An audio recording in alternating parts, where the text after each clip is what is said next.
नमस्कार दोस्तों, मैंने कल एक वीडियो आपसे शेयर की है जिसमें मैंने अपनी आत्मिक यात्रा मैम ब्लावस्की के साथ कैसे शुरू हुई के बारे में बताया है।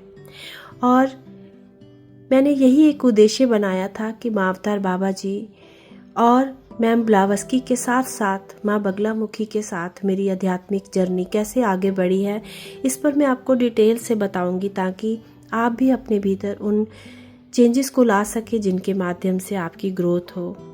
मैं सदियों से एक अंदरूनी ऊर्जा लेकर जीवन यापन कर रही हूँ जिसने मुझे हमेशा सत्य की तलाश में रखा है।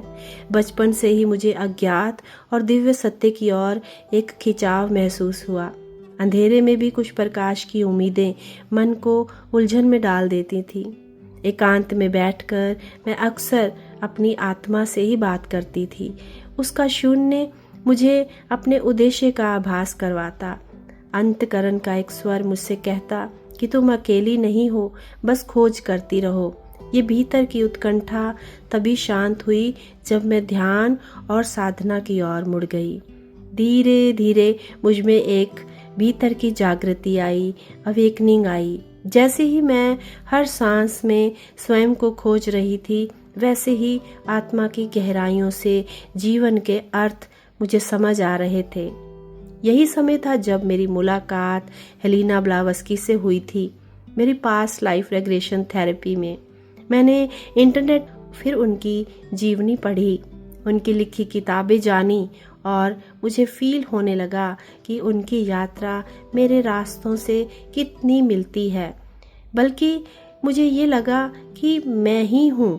जैसे ही मैं उनकी तस्वीर को देखती, उनके चेहरे पर वही आत्मिक चमक और गहराई मुझे दिखाई देती जो मेरी आत्मा में मुझे फील होती है। वो सुनहरी बालों वाली महिला जिसकी आंखों में आंधी के बाद भी ठहराव और करुणा की झलक थी, मुझे अचरज में डाल देती थी। उनके जीवन की घटनाएं मेरे आज की कहानी जैसी थीं और विपरीत परिस्थितियां, तीव्र आध्यात्मिक अनुभव और सत्य के लिए तड़प भी एक जैसी थी। सेम मैं वैसा ही महसूस करती थी जैसे वो खोज करती हुई तड़प रही थी। हेलिना ने बच्चों की शादी को छोड़कर अपने गृहस्थ जीवन को त्याग कर एशिया, यूरोप, अमेरिका की यात्राएं की। मैंने सोचा मैं भी तो वर्षों से ध्यान में बंद रही हूँ। मेरी तरह ही हेलिना ने भी खुद को विज्ञान और धर्म की परिधि से बाहर निकालकर दिव्यता की खोज का मार्ग अपनाया था। उन्होंने द सीक्रेट डॉक्ट्राइन जैसी पुस्तकें लिखी जिसमें उन्होंने कहा कि सच्ची आत्मिक ज्ञान केवल हमारे भीतर के अनुभवों से ही आते हैं। मुझे अजीब सी खुशी हुई जब मैंने जाना कि हेलिना की तरह मेरा जीवन भी एक मिशन बन चुका है। उनके सफ़र के पन्नों पर मेरी कहानी लिखी हुई लगती है।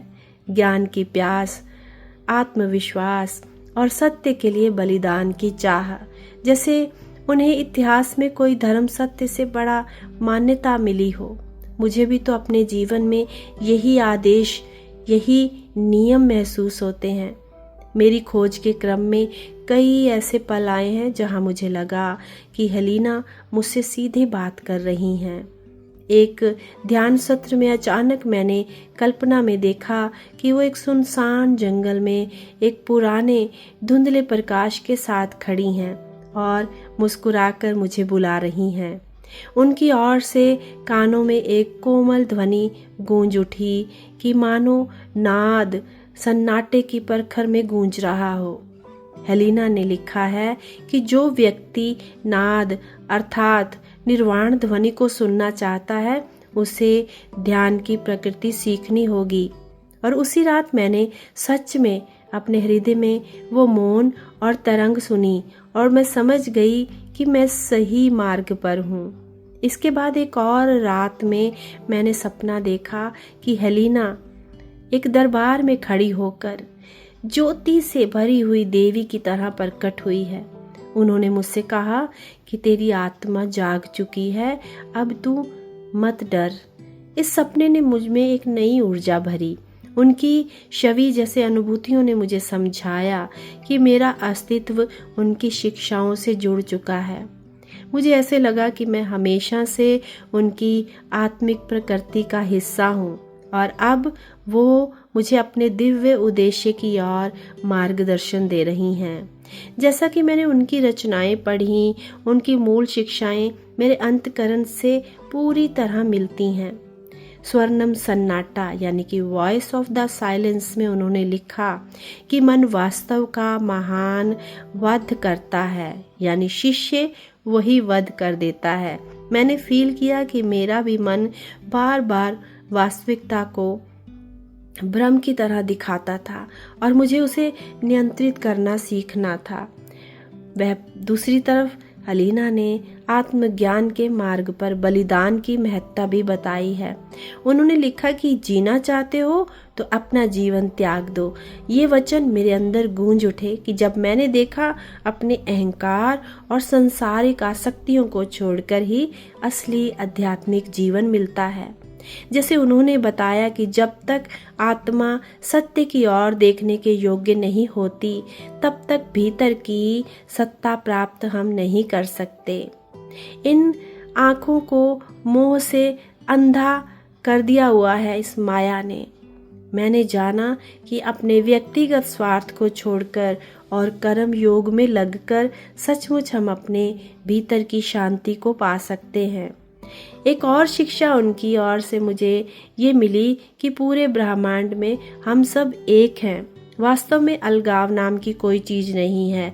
उन्होंने लिखा कि मेरे लिए ये बलिदान और साथी भाव के साथ मेल खाना, आज मैं उन्हीं की बातों के माध्यम से खुद को बिल्कुल भी अकेला महसूस नहीं करती हूँ, क्योंकि मुझे लगता है जैसे हलीना ने भी यही बताया कि हम सब आत्माएं एक दिव्य स्रोत के किनारे हैं। उनकी शिक्षाओं में माया का खंडन भी है। उन्होंने कहा कि हम अक्सर अपनी सीमित समझ को वास्तविक समझ बैठते हैं। हमने यात्राओं के क्रम में छाया को ही वास्तविक माना है, पर जब परम चेतना का अनुभव होता है तब माया का विलोपन संभव होता है।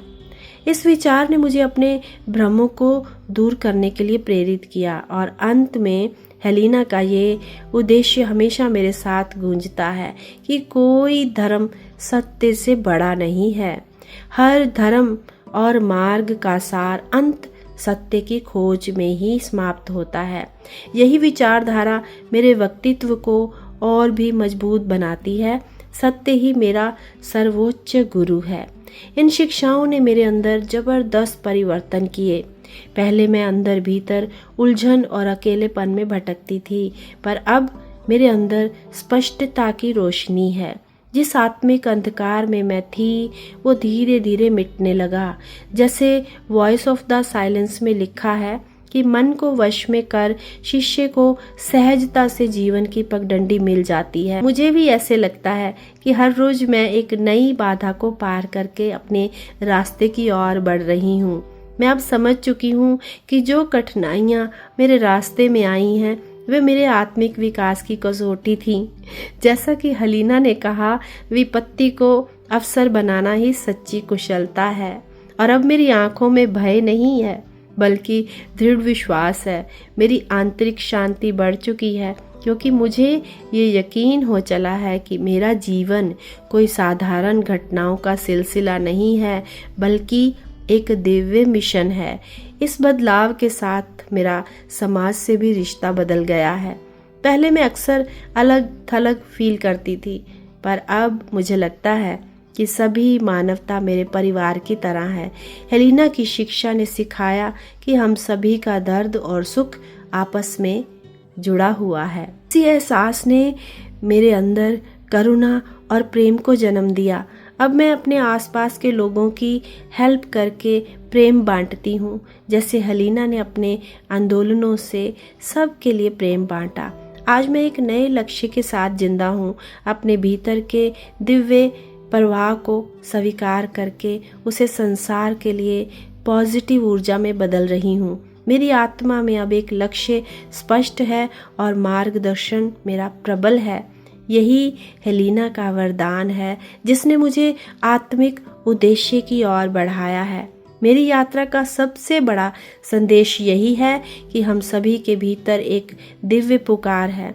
अगर मैम ब्लावस्की ने मुझे ये बताया है कि हमारा कर्तव्य कर्म दिव्यता से जुड़ा है, तो यकीन मानिए आप सबके भी अपने भीतर की दिव्यता से कोई ना कोई आवाज़ आपको बुला रही है। उसके साइन को समझिए, अपने दिल की पुकार को पहचानिए। हो सकता है आपके सपने, आपकी धारणाएं अचानक नई प्रेरणाओं के रूप में नए मार्गदर्शन में आ जाएं।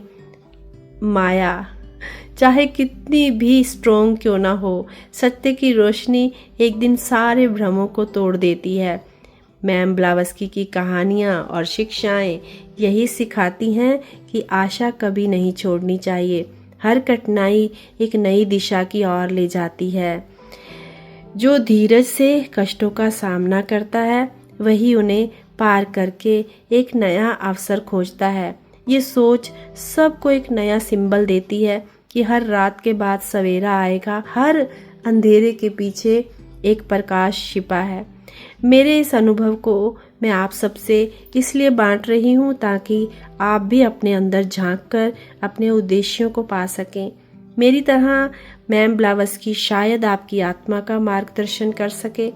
बस भरोसा रखिए और अपने अंतर मन की आवाज़ को सुनते रहिए। दोस्तों, अगर आपको मेरी ये आध्यात्मिक यात्रा पसंद है तो चैनल को सब्सक्राइब करें और नीचे कमेंट बॉक्स में अपनी कहानी लिखें। हम सब अपने अपने सत्य की खोज में हैं और हेलिना ब्लावस्की की शिक्षाएं उसी दिव्य यात्रा के सूत्रधार हैं। मिलते हैं अगली वीडियो में, तब तक आत्मा की आवाज़ को सुनते रहिए और अपने दिव्य मिशन को अपना बनाते रहिए। नमस्कार।